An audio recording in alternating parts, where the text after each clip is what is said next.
Hello friends, तो start करते हैं बायोलॉजी का एक टॉपिक ग्लैंड। ओके, तो इस वीडियो में हम देखते हैं कि हमारे शरीर में कौन कौन से ग्लैंड पाए जाते हैं या ग्रंथि पाई जाती है और इस ग्रंथि का काम क्या होता है, इसकी कमी से हमें क्या हो सकता है या क्या क्या इफेक्ट हमारे शरीर में आ सकते हैं, उसके बारे में देखते हैं। बराबर, तो पहले समझते हैं ग्लैंड मतलब होता क्या है। तो ग्लैंड यानी कि एक जैसे हमारे शरीर में एक थैली जैसी संरचना, उसी को हम क्या कहते हैं, ग्लैंड। ग्लैंड एक कह सकते हो थैली, हमारे शरीर में भी थैली पाई जाती है। तो हमारे शरीर में छोटे बड़े थैलियों की जो थैली है, उसी चीज़ को हम क्या बोलते हैं, ग्लैंड कहते हैं। बराबर, ग्रंथि कहते हैं। अब ये जो ग्रंथि है मेनली तीन तरीके से मान सकते हो। तो तीन कौन कौन सा, एक हो जाएगा तुम्हारा एक्सोक्राइन और दूसरा हो जाएगा तुम्हारा एंडोक्राइन यानी अंतःस्रावी और बाह्यस्रावी। बराबर, ये एक्सो मतलब बाह्यस्रावी और एंडो मतलब अंतःस्रावी, अंदर की तरफ। बराबर, और तीसरा क्या हो सकता है, तो तीसरा जो होता है वो मिश्र होता है, वो मिक्सचर होता है, इसमें इन दोनों का मिश्रण। ओके, तो स्टार्ट करते हैं ग्रंथि के बारे में। तो फिलहाल ये दो टाइप की ग्रंथि है, एक तुम्हारा एक्सोक्राइन और दूसरा एंडोक्राइन। एक्सोक्राइन मतलब क्या होगा, बहिर्स्रावी ग्रंथि जो बाहर की तरफ हो, और एंडोक्राइन मतलब अंतःस्रावी मतलब अंदर। अभी क्या चीज़ है भाई, तो ऐसी कौन सी थैली हमारे शरीर के बाहर होती है, तो एक्सोक्राइन समझते हैं इसके बारे में। देखो चलो, तो एक्सोक्राइन मतलब बहिस्रावी ग्रंथि जो शरीर के बाहर हो, एंडोक्राइन मतलब अंतःस्रावी ग्रंथि जो शरीर के अंदर हो। ओके, तो कैसे इसको किस तरीके से समझोगे, तो देखो ये जो बहिस्रावी ग्रंथि है, ऐसी चीज़ है जिनको हम बाहर से देख सकते हैं। बराबर, कोई व्यक्ति बाहर से उसको देख सके, वो क्या हो जाएगा, वो एक्सोक्राइन में आ जाएगा। और जो हम नहीं देख पाएंगे, जो अंदर शरीर के अंदर रहता है, उसको हम नहीं देख पाएंगे, तो हमारा क्या हो जाएगा, वो एंडोक्राइन हो जाएगा। अब इसमें भी एक डिफरेंस है, पता लगा सकते हो डिफरेंस किस तरीके से। तो सबसे पहले जितने भी ये बहिस्रावी ग्रंथि होंगे वो सब एंजाइम हो जाएंगे, है ना। बहिस्रावी ग्रंथि में क्या क्या आएंगे, तो जितने भी सब एंजाइम आएंगे सब इसी में आ जाएंगे। इसमें क्या आएगा, एंजाइम आएगा। अब ये जो एंजाइम आएगा, इसके फ्लो होने के लिए एक अलग से नली दिया होगा, है ना। वो एकदम पूरा एक अलग नली में ही फ्लो होगा, उसके लिए एक अलग से रास्ता दिया होगा। बराबर, यानी कह सकते हो इसमें डक्ट दिया होगा, डक्ट मतलब पाइप दिया होगा। बराबर, एक इसमें इसके अलग से इसके लिए क्या दिया होगा, डक्ट दिया होगा। बराबर, अब जब इसके पास डक्ट होगा तो नॉर्मल सी बात है ये ब्लड में मिलेगा नहीं। बराबर, ब्लड में तो नॉर्मल सी बात है नहीं मिलेगा। या खुद सोचो, जिसके लिए एक अलग से पाइप दिया है तो उसी पाइप में से जाएगा ना, अलग से ब्लड में क्यों मिलेगा। बराबर, नॉर्मल सी बात है ये। तो ये जो जितने भी एक्सोक्राइन होंगे उसमें सब एंजाइम आ जाएंगे, और एंजाइम के लिए अलग से नली दी होगी उसके प्रवाहित होने के लिए, और ये ब्लड में नहीं मिलते हैं। अब एग्जांपल जैसे देखो, ये जो लार है, हमारे मुंह के अंदर जो लार बनता है, इसके लिए एक अलग से पाइप दिया है ना, डक्ट दिया है। इसी वजह से ब्लड से नहीं मिलता। मान के चलो अगर जब उल्टी होगा तो पूरा का पूरा खून, जैसे एंजाइम निकला मतलब खून भी बाहर निकल जाना चाहिए उस हिसाब से। तो खून इसलिए बाहर नहीं निकलता क्योंकि इसके लिए अलग से डक्ट दिया है, वो उसी डक्ट में ही फ्लो होगा। जो भी हमारा खाना होगा जो बाहर निकाला जाएगा वो सब पूरा क्या होगा, मतलब उसमें ब्लड नहीं मिला होगा, नॉर्मल सी बात है, क्योंकि ये अलग से डक्ट इसमें दिया हुआ है। हा? और दूसरा क्या कह सकते हो, आंसू देखो, आंसू बाहर निकलता है ना, तो उसमें क्या खून निकलता है, उसमें से नहीं निकलता है क्योंकि उसके लिए अलग से पाइप दिया हुआ है। तो उस अलग से डक्ट जब दिया हुआ है तो उसको बाहर से मतलब कह सकते हो खून में मिलने का कोई सवाल ही पैदा नहीं होता, है ना। तो जो बहिस्रावी होगा वो खून में नहीं मिला होगा। और इसी का उल्टा जो होगा हमारा एंडोक्राइन मतलब अंतःस्रावी ग्रंथि, इसमें क्या होगा, जितने भी हॉर्मोन्स होंगे सब इसी में आ जाएंगे। बराबर, इसमें कोई डक्ट नहीं दिया होता है। अब भाई डक्ट नहीं दिया तो कहाँ जाएगा, ब्लड में ही मिलने वाला है, नॉर्मल सी बात है ना। इसमें जब कोई डक्ट ही नहीं दिया है, कोई नली ही नहीं दिया है अलग से पर्सनली इसके लिए, तो क्या करेगा, जाके ब्लड में मिल जाएगा। ओके, तो ये नेक्स्ट अगर बात करें हम, जैसे इसके कुछ एग्जांपल अगर समझें एक्सोक्राइन वाले की, तो फिलहाल ये तो चलो इसके बारे में हमें पढ़ना ही है, इसमें से क्वेश्चन ज़्यादातर आता ही है ये वाले में, तो इसको थोड़ा ध्यान से देखना। तो अगर हम बात करें ये एक्सोक्राइन की, एक्सोक्राइन के कुछ एग्जाम्पल समझ लेते हैं। तो पहले देखो लार ग्रंथि की बात करते हैं, है ना। तो जो हमारा लार ग्रंथि है, इस लार ग्रंथि में देखो एक पैरोटिक नाम से एक पैरोटिक ग्लैंड है। तो उस पैरोटिक ग्लैंड में क्या होगा, एक जहरीला कह सकते हो, देखो इसमें एक ग्लैंड है पैरोटिक। ये जो पैरोटिक ग्लैंड है वो जहर के समान काम करता है इसमें। एक जैसे नॉर्मल, जैसे देखो कोई इंसान भी या कोई भी जानवर, जैसे सांप में देख लो, सांप में ये ज़्यादा पाया जाता है, इसलिए उसका वो मतलब जहरीला रहता है वो। तो हमारे शरीर में भी जो लार के लिए जो एंजाइम है, यहाँ पे ग्रंथि है ना, उस ग्रंथि में एक पैरोटिक ग्लैंड होता है। तो इस पैरोटिक ग्लैंड जो जहर की तरह काम करता है ना, जो धीरे धीरे क्या होता है इसको ख़त्म कर दिया जाता है। ये जो एक्सोक्राइन में है, इसमें लार जो आ रहा है, अब एक्सोक्राइन इसमें नाम दिया गया है। एक्सोक्राइन मतलब क्या होगा, शरीर के बाहर। तो क्या शरीर के बाहर है ग्रंथि, अंदर की चीज़ ये क्या है, इधर की थैली बाहर थोड़ी लटकी है। तो इसका कहने का सेंस है एक्सोक्राइन इसलिए इसका नाम दिया गया है क्योंकि इसको हम जब बाहर से देखेंगे बराबर, तो बाहर ऐसे मुंह खोलो, देखो मुंह खोलोगे तो तुम ऐसे आ करो तो तुम्हें यहाँ पे दिखाई देगा। तब क्योंकि ये चीज़ बाहर से हमें दिखाई दे रहा है इसलिए हमारा किस में आ जाएगा, ये एक्सोक्राइन में आएगा। आंसू जो है बाहर से देख सकते हैं इसलिए हमारा किस में आ जाएगा, एक्सोक्राइन में आ जाएगा। पसीना जो है बाहर से हम देख सकते हैं, इसका मतलब क्या आ जाएगा, एक्सोक्राइन में आ जाएगा बराबर। ओके, तो पाचक ग्रंथि में हमारा जो एमिलेस वगैरह होता है ना, ये सब आ जाएगा इसमें। और भी कुछ ग्रंथि जैसे ट्रिप्सिन, तो हमारे चलो उसके एक अंदर शरीर के अंदर फ्लो होता है, उसको हम देख तो नहीं सकते, हाँ, लेकिन ये है कि उसके लिए अलग से एक पाइप दिया हुआ है। तो अलग से एक पाइप दिया हुआ है इसलिए वो क्या आ जाएगा उसमें तुम्हारा, ये बहिस्रावी ग्रंथि में आ जाएगा, क्योंकि जितने भी एंजाइम है सभी इसी में आते हैं। आंसू में देखो यहाँ पे एक ग्लैंड पड़ा, इधर ग्लैंड होगा, इस जगह से क्या होता है, ये आंसू फ्लो, आंसू निकलता है बराबर। तो ये सब एक्सोक्राइन में आ जाएगा। तो नेक्स्ट हम समझते हैं अंतःस्रावी ग्रंथि के बारे में बराबर, यानी कि ये एंडोक्राइन। तो एंडोक्राइन मतलब क्या होगा, शरीर के अंदर होगा, है ना। तो शरीर के अंदर देखो कौन कौन सी ग्रंथि आएगी, तो पहले इसमें देखो एक बार देख लो इसमें बराबर। तो सबसे पहले देखो ब्रेन, तो ब्रेन में तुम्हें 3 ग्रंथि दिखेगी, एक हाइपोथैलेमस, एक पिट्यूटरी ग्लैंड और तीसरा पीनियल ग्लैंड।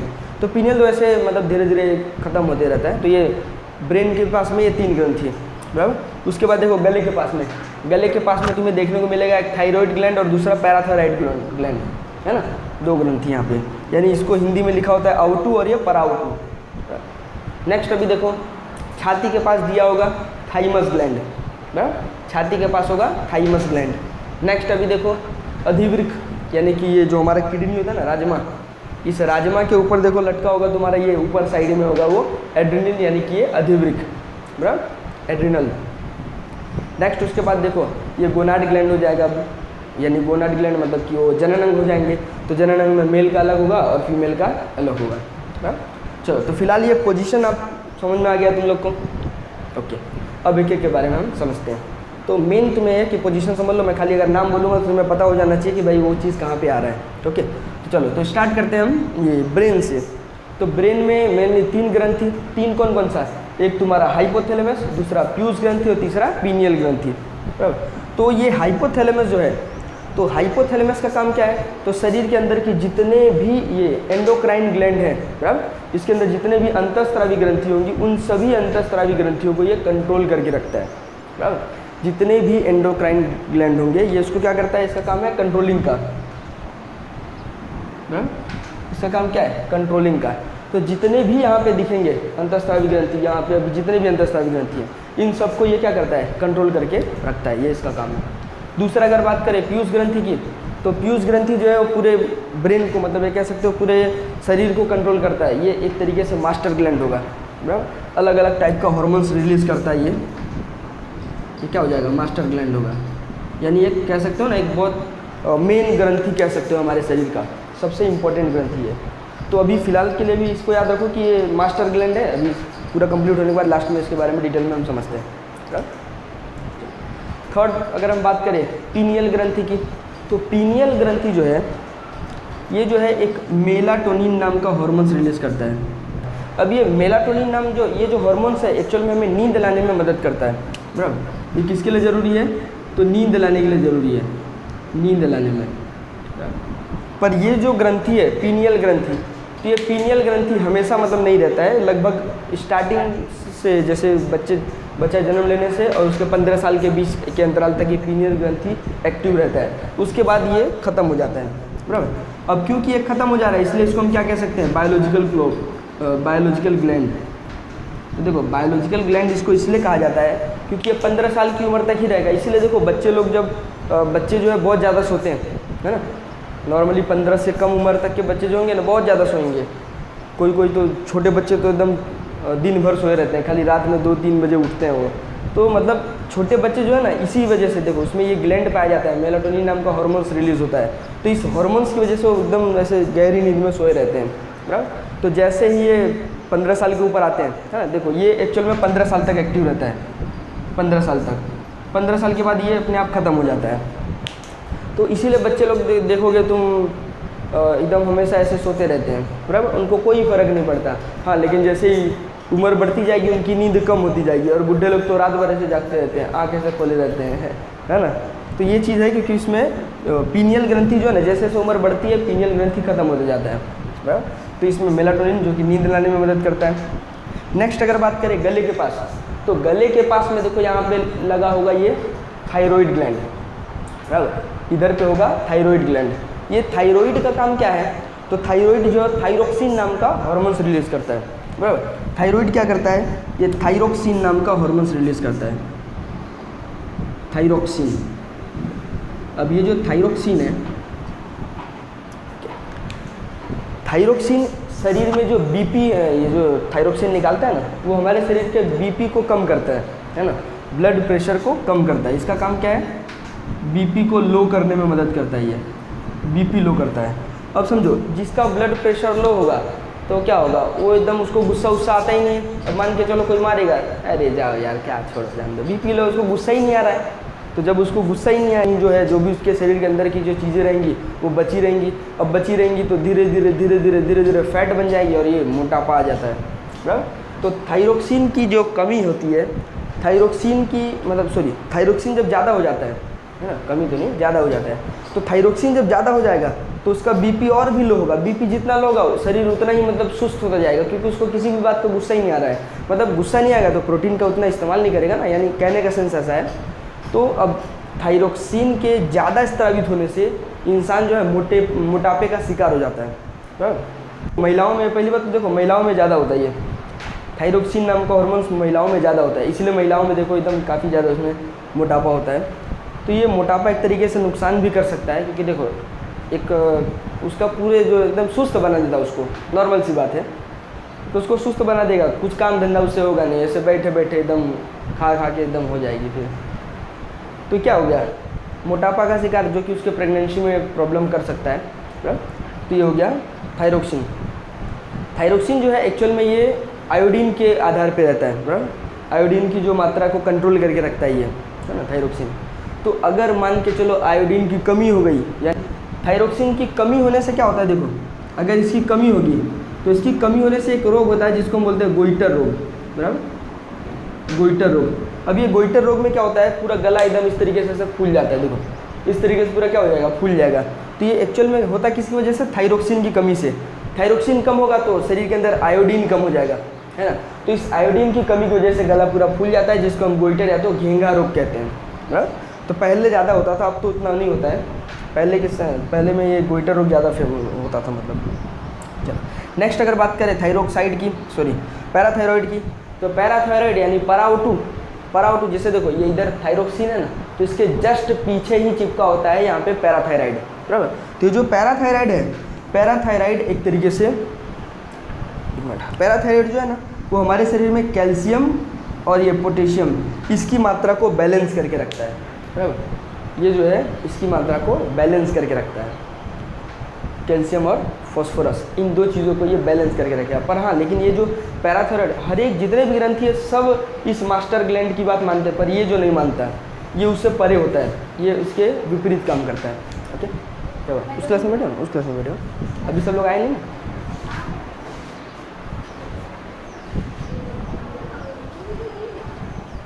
क्या सब लोग आ गए? नहीं, 2 लोग नहीं आए। कौन कौन नहीं आया? बैठो तब तक, आ जाए उन लोग को भी। आप किसको पढ़ा रहे हो? ऐसे ही वीडियो बना रहे हैं। हाँ। ओके, तो पैराथायराइड जो है वो कैल्शियम और फॉस्फोरस को मेंटेन करके रखता है, और ये एकमात्र ऐसा इकलौता ऐसा ग्रंथि है जो कि पीयूष ग्रंथि की बात नहीं मानता है ना, उसको इनकार कर देता है। हर एक लोग आके उसका जी हुजूरी करते हैं, पर ये बोलता नहीं, जाओ तुम्हारी बात ही नहीं मानना है मुझे, बराबर। तो पीयूष ग्रंथि की बात को न मानने वाला इकलौता है ये पैराथायराइड ग्रंथि, बराबर। चलो तो ये हो गया गले के पास। नेक्स्ट अगर बात करें हम थाइमस ग्लैंड, तो थाइमस ग्लैंड जो है छाती के पास होता है, बराबर। थाइमस ग्लैंड जो है छाती के पास होता है। तो थाइमस का काम क्या होगा, नॉर्मल सी बात देखो, ये एक्चुअल में नींद नहीं, ये प्रोटीन को बनाने में मदद करता है, बराबर। छोटे बच्चों में पाया जाता है ये, छोटे बच्चों में पाया जाता है ये। अब ये क्या करता है, तो बच्चों में प्रोटीन की मात्रा को बनाता है, बराबर, प्रोटीन को बनाने का काम करता है। इसीलिए देखो छोटे बच्चे जो होते हैं, छोटे बच्चे मतलब उनको नहीं भी कुछ खिलाओ ना तो भी एकदम ऐसे खेलते रहते हैं मस्त एकदम बढ़िया से, रात भर ऐसे पाँव मारे, हाथ पाँव इससे इस तरीके से मारते रहते हैं, क्योंकि उनके अंदर शरीर पहले से ही बनते ही, मतलब उसमें जो प्रोटीन है ना उसके शरीर में वो बनते ही जा रहा है, लगातार बन ही रहा है। अब लोगों को, हम लोग को क्या है, खाना खाना पड़ता है, बच्चे लोग को अगर एक दिन वो कुछ भी न खाए तो भी एकदम ऐसे मस्त एकदम खेलते रहते हैं, क्योंकि उनके शरीर में पहले से ही प्रोटीन बन ही रहा है ना, ये चीज़ है। तो थाइमस ग्रंथि बच्चों में होता है ये, क्योंकि देखो अब एक तरीके से अच्छा ही किया है भगवान ने भाई, क्योंकि कुछ बच्चे जो हैं, जो छोटे बच्चे हैं, अनाथ बच्चे, अब उनको तो खाने खिलाने के लिए कोई देने वाला है नहीं, तो उसमें पहले से ही भगवान ने थाइमस ग्रंथि दे दिया है, जो कि एकदम मस्त आराम से प्रोटीन बनता है, वो आराम से ऐसे खेलते रहते हैं एकदम बढ़िया से, है ना, किसी चीज़ का इन लोगों को कोई टेंशन नहीं। तो थाइमस ग्रंथि। नेक्स्ट अगर बात करें तो वृक्क, ये जो हमारा किडनी है, तुम्हें दिख नहीं रहा होगा मेरा किडनी, अपना देख लेना, तो जो किडनी है उसके ऊपर लगा होता है यहाँ पे अधिवृक्क यानी एड्रिनल ग्रंथि। ये जो एड्रिनल ग्रंथि है ना, एक्चुअल में ये एड्रिनलिन नाम का हार्मोन्स रिलीज करता है, एड्रिनलिन। तो ये एक्चुअल में इसका काम जो होता है ना, शरीर में एक ऐसी ग्रंथि है जो आपातकालीन ग्रंथि इसको कह सकते हो, है ना, इस ग्रंथि को हम आपातकालीन ग्रंथि कह सकते हैं। आपातकालीन क्यों ऐसा कहा जाता है? क्योंकि ये एकमात्र ऐसी ग्रंथि है जो कि हमें किसी भी चीज़ को, मतलब कोई ये नहीं देखेगा कोई हमसे ताकतवर है कि कैसा है, लड़ पड़ते हैं किसी से भी। और हाँ, एक चीज़ ये भी है कि अगर जब लग जाएगा कि हाँ कोई हमसे मतलब हट्टा कट्टा है, बड़ा है, तो उससे डर जाते हैं, भाई चलो एक काम करो शांति से निकल जाओ, वहाँ से क्या करो शांति से निकल जाओ। तो क्योंकि ये ग्रंथि में जब ये ग्रंथि या तो हार्मोन्स रिलीज़ करेगा, तो इसके हार्मोन्स के रिलीज़ होने से क्या होगा, देखो, तो इसमें एक तरीके से शरीर में एक ऊर्जा आती है, कह सकते हो ना, ये ऊर्जा बनाने का काम करता है, ऊर्जा को बनाता है। तो अब जैसे मान के चलो हमसे कोई छोटा आएगा, कोई कुछ बोल दिया तो सीधा एक तमाचा मारोगे, पर अगर कोई बड़ा आएगा कुछ बोल दिया, कुछ नहीं बोलोगे, शांति से निकल जाओगे, क्योंकि जानते हो कि हम लोग उसे हमसे ज़्यादा वही मार देगा। तो एक तरीके से आपातकालीन इसीलिए कहा जाता है, क्योंकि बताता है कि हमें कब भागना चाहिए, कब लड़ना चाहिए, है ना, और लड़ना भी चाहिए तो किस तरीके से, एकदम फाइट एंड फ्लाइट इसको ग्लैंड कहा जाता है ना, फाइट एंड फ्लाइट।